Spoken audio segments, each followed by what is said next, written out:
Game 3 for the MSI qualifiers of HLE versus T1. Yeah, HLE are looking a little cooked. Not gonna lie. And honestly, Guma didn't even have a brilliant game or anything. You know, his team just is pulling it together much better than HLE. And also, I will say that their jungler is outperforming Peanut.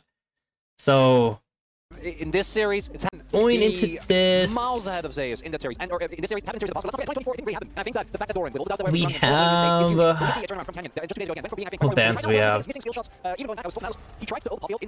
Ornn. Is Jace up? Nope. Ornn. Interesting. They think they're gonna like lean on Ornn for this last game. Rumble's gone. Rumble Yorick and Bessa Gwen, Jace Sion. There's not really a priority top that I can think of on top of my, like in my head, but they might need a 2-3. Their top, only because the biggest worry is that what happens if they pick their top here, and if they do, that could be annoying. Yon is gone, but we do have Quirky, we do have Trist, and you could do Mao and one of these two here and flex it, and then take your top and kind of be chilling, to be honest. Nefiri's up. I don't really think people one-pick Nefiri. I mean, I guess they could one-pick Trundle, but I mean, we'll just see. A lot of the other top-tier blind picks already taken off the board. The Jax is only go towards the B1. Annie, that is... Are they doing this just because Victor is gone? Because if I see... Victor and Wei are gone, right? Oh, Wei's not gone. Oh, so I just pick Wei into this. Ooh, Corky's not very good into it, and neither is Trist. Shit. Can't really go that direction. So you probably should go Seju, though. Seju's up, right? Ooh, I like that. Okay, so Seju, and this is gonna be a melee top, and then take, like, Wei. I kind of like that. Because Wei will be really good into her, very obnoxious. You could do Ori, but Ori can be kind of prone to dying to her, so Wei's is kind of a better pick overall. You could play Syndra, but it's not my favorite. You could play Galio, which, yeah, you could do Galio. Yeah, you could definitely do that. You could do Galio, Seju, melee top, which is a pretty strong set of champions. Khan's up, right? Okay, T1. Well, it's I don't know if these teams... Oh, and Lucian, right? Yeah, Lucian's up too. Okay. Senna's up as well. Okay, there's a lot of options they could do, because they could go into their duo lane and get a really strong duo lane. But I kind of like the idea of doing Seju. I kind of like doing like the jungle pick plus... Oh, but then they're going to take Trundle into me, and that's not great. Maybe you just hold off. Oh, you pick Nocturne. You could just take Nocturne as well. That's not bad at either. Nocturne Galio is not bad at all. Nidalee blind, and then they're gonna go the bot lane route. But if they take Lucian, they must take their support at 3, so like now they're locked. I really don't like the draft by HLE already, because when you take Lucian, like you must pick your champion here, and yeah, XR is like a pretty common like reflection into him.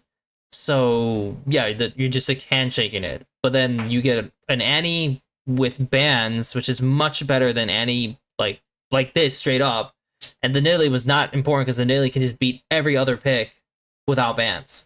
So the Nidalee Nidalee is useless. We go Braum, which to be honest I don't care for. I think I'd definitely rather just play the Milio side. I think the Milio side is definitely way better.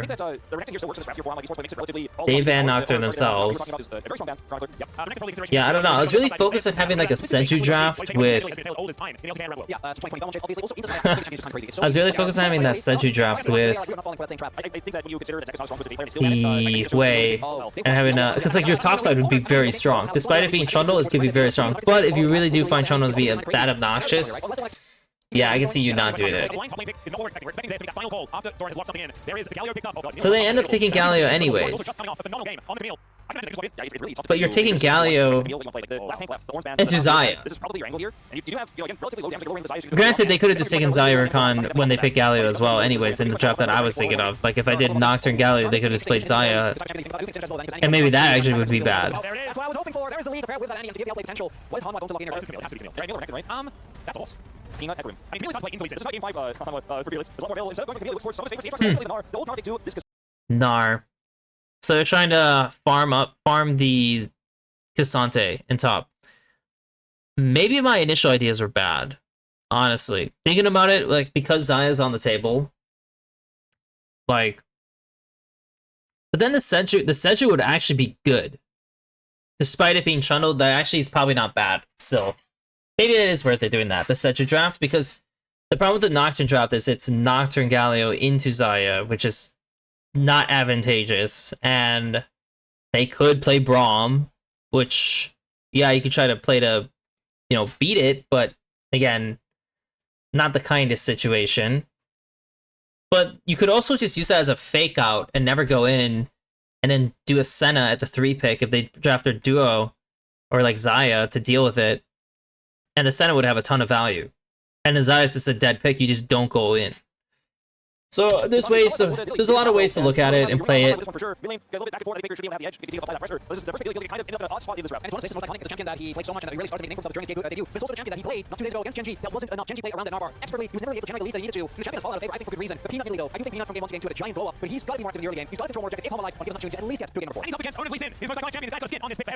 is going to be a very difficult game. Getting T1 Bullseye is such a crazy thing to do. HLE have made themselves pretty cohesive drop off the back of it, but is it going to be enough to keep their hopes alive, to keep them in with a chance of getting this ticket to Vancouver to MSI? I don't know whether it's going to be enough because that Gnar, it represents the finish line for Genji, and they represent the finish line for T1 as well as we jump on the game number 3. Hanwha fans trying to be as loud as possible. The T1 fans obviously drowning them out still here at the Subject Gymnasium. And what we thought could have been a new era of a new dominant LCK team Hanwha. You know, surely they won the World Championship, won the last domestic title, won LCK Cup, won first stand. Maybe cut short right here after being 1 game away from going to MSI. So this is the norm now. All the supports, Guardian's out because it's been nerfed. Not really other good summoners outside of that. And so you just go Spellbook. I'm personally, you know, close to thinking T1 might be able to do it right to them. They did not beat Hanwha in that final match. T1 passed them. Perhaps they did BO5 domestic crowd, you know, live event, Doran, they get it done. But T1 is looking super fan, such a good read on the meta right now. And it's great to see. They're more depth here in LCK. If you're Hanwha fan, you gotta stop that momentum. And it goes both ways because as much as T1 have leveled up. Also, it's Nidalee jungle, I just realized, but that's like kind of whatever. I mean, of course, if Peanut plays well, it could like turn out like much better. Also, how did this guy lose all of his HP?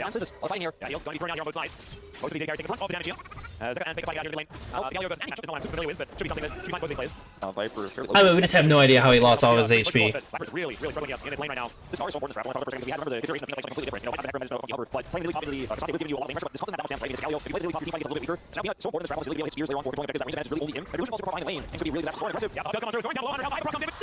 Very close.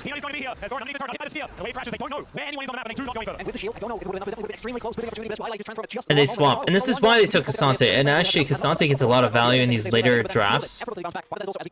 Later situations where it's like, okay, they definitely chose a stronger bot lane. But if we draft Cassante, you know, we can always go for the swamp and, like, bunker down. Now, of course, in this situation, they're able to get the crash over Lucian, but the Nari gets to still be bought into the Cassante and get an advantage. But yeah, these guys are kind of cooking them, like, big time. In defense of this lane. Would have been nice if there was a dive coming for him to be there, but Owner does not carry his clearing. Well, there's the entrance as the door is going to get put up. Viper taking damn, he also got the last feathers to pull onto Viper. And they're getting 2v2. They're literally getting outcompeted 2v2, which is like the worst situation that could possibly happen for them. And both junglers were pathing to bot, so it's just a 2v2. There's no help that can be done for them. But now they need to think about how they can utilize the Galio. Especially because the Galio can kind of just like get push often over the Annie. So like, how can you get them involved to help your bot lane out? This means that Faker still gets the same lane, though he's very solo, and they can pile on the dragon, where Delight just decides to be solo to TP, but I think with the slow TP, I don't think it's still on the map, so they're deciding, but let's go, that's another dragon. Oh, T1. Seems like uses TP come down here with Viper, but it can't do anything to this dragon. And like I said, it's just insane how much control over dragon T1 has had this entire 3 sets of games, or sets of 3 games, I should say. Well, nice side there, as we can see. As Megan just used the other as well in this matchup. And Thor's behind just yet. Sees the wall there. Says continuing to throw skills to Sunset. He's got skill passes looking like he's feeling okay. Second rebound on the bottom side, and by will be popped in mid, at least for now. 700 gold is the lead here for Gumushi. So much of this has been him on the game. And that's no there were no ganks, there were no dives being threatened. It was just straight up 2v2 domination. And feels like even with the increase in form that we saw of Guma, in particular, even compared to certain extent, I think he was a lot more inconsistent during the regular season, even though he still had highs. But then just acting like this, I think he's Oh, that's worst. That is not what they were looking for here. HLE still an opportunity to fight this one. We've got top lane battling before this all starts. Gumushi in position. First. That is not what I mean, they do have Mega going into HLE this. Still with an opportunity to fight for this one, as we've got top laners battling. The Galio's shifting up, so Danny needs to make a big play before the Galio like joins in. From this one, Zayas moving back towards his teammates, but he's gonna It's over. The second this guy hops over, it's over. So the Galio just shifted for nothing. This all starts. Gumushi he was a lot more inconsistent during the regular 2 domination. Lead here for Gumushi. So much like he's feeling okay. Him on receiving all the positives from the game. I mean, the Galio doesn't have flash either. He's also not a good turret taker. Like, if this was... Be dying just yet. Over Dragon, T1. This is continuing in this. Like, if they sent Galio top here, and they kept... Because, like, no one's on mid. So if the bot lane stayed bot, and they received this wave... I mean, the Galio could have just gone mid, honestly. In the end of the day, the Galio could have just gone mid. Because he had first base. Like, he doesn't have TP for this situation anyways, so... receiving end of all of the positives from this. Being threatened, it was just straight up 2v2 Guma. And yeah, they sacked the bot wave. But them just gapping like this, I think is. And I feel like the second they see Rakan up here, Worst. That is not what they and no one's on the wave, I feel like the second I see no one's on the wave, Galio should just go back bot. Honestly, he should just go back bot. The Cassante is going to TP down there. Like, he has to.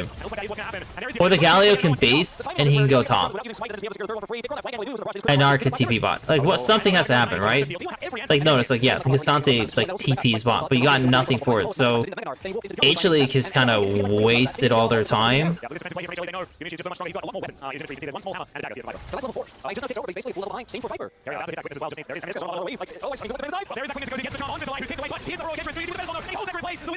Yeah, I mean, they're just getting cooked. They're just getting super cooked in the 2v2, man. Again, I don't know what happened, level 2. They see the lead coming. The Galio's poised to fucking ulti.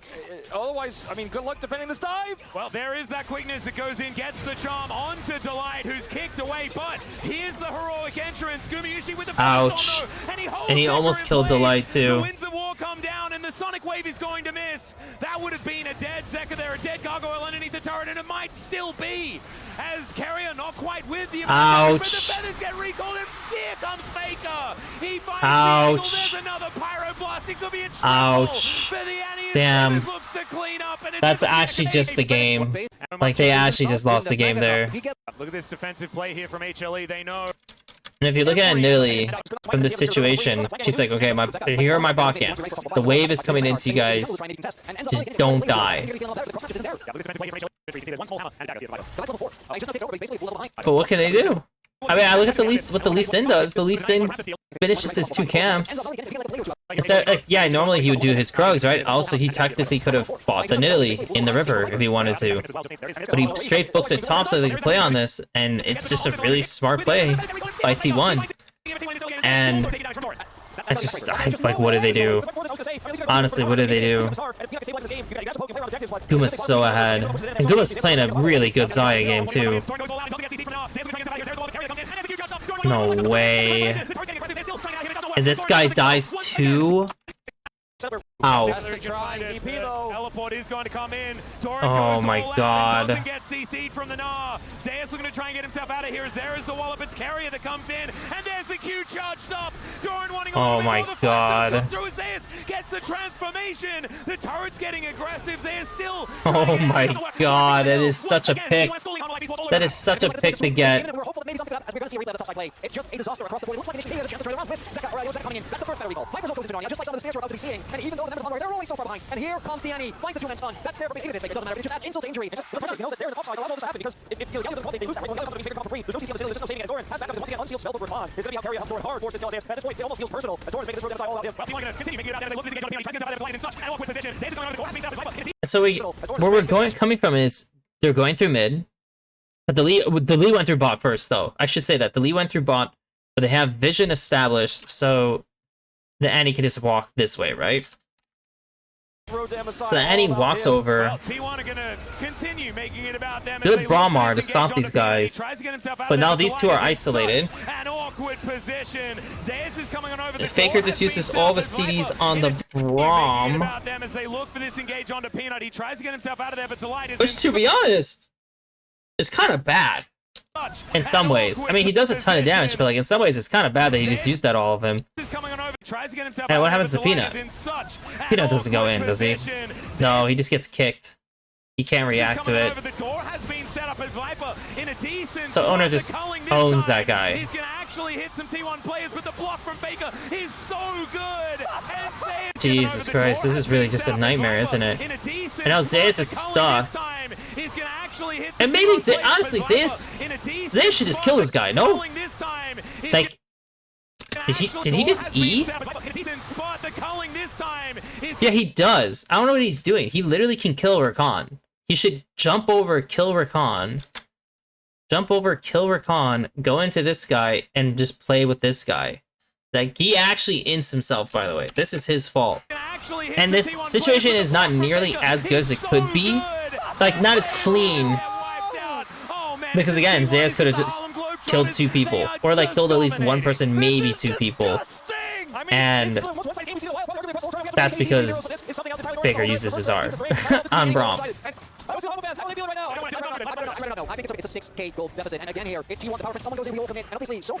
But yeah, I mean, unfortunately,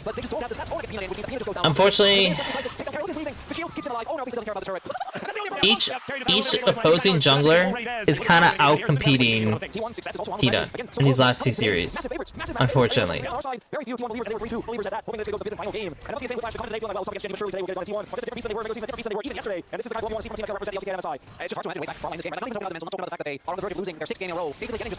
yeah, that's all the wrong direction there. It's like double UA's low attack. Side is going to get Delight out of there, but still. You're considering like how you ever going to reach any control, you need to get down and dirty, get anything done, and you haven't done there. Who sets up the valuables? You know, you find a way to that. Yeah, here's the black ball, that's what Delight's looking for. That's exactly what I mean, they're trying, man. They're really trying. They're trying to get these sums.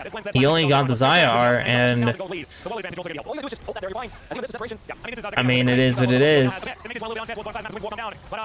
Oh my god. That's too much! Where's the mercy rule? The lead just has to comb out some of these camps, 2 camps, and then he can move with his teammates. And they should just play to make, like, just do shit. Like, you're so far ahead, you need to play in their jungle, in their areas.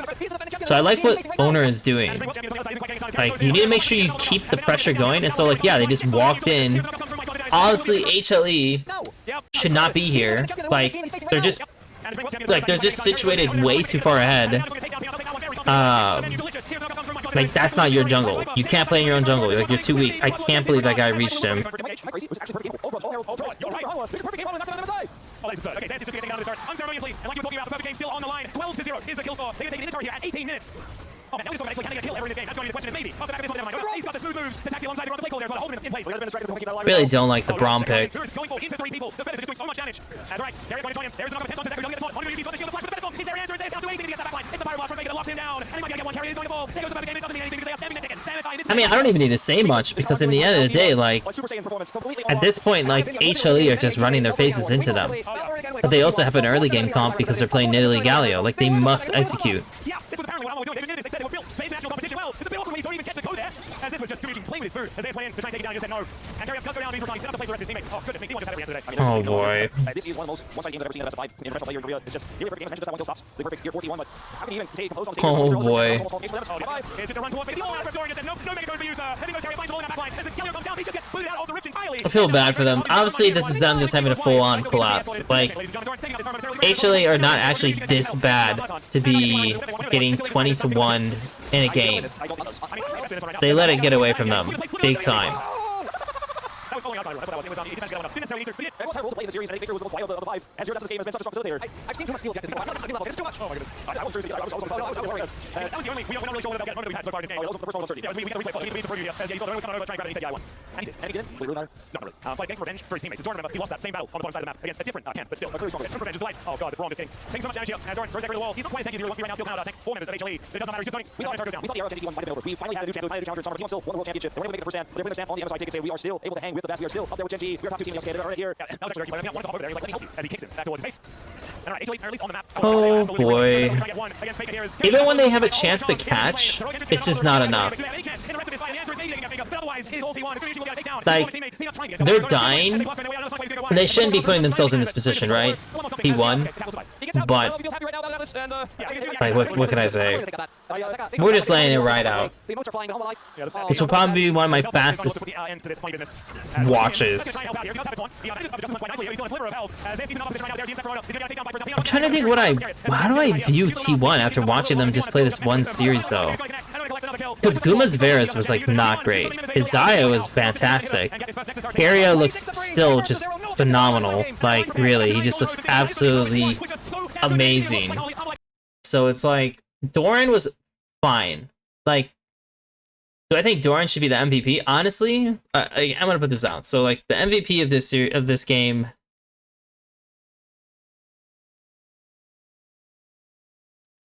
Personally, it's probably Keria. It's Keria plus Owner. Like these guys, like, well, okay, you know what? That's wrong of me. The MVP of this game is Guma because I think Guma did play a very good game. I think the MVP of the series is probably Keria. Like this guy was insane for the most part in this series. The worst player of this specific game.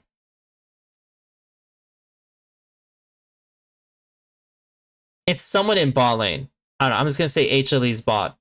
Like I'm just gonna put both of them here because at the end of the day, them losing 2v2 just ruined the game. Like the game was just completely ruined off of their own misplays.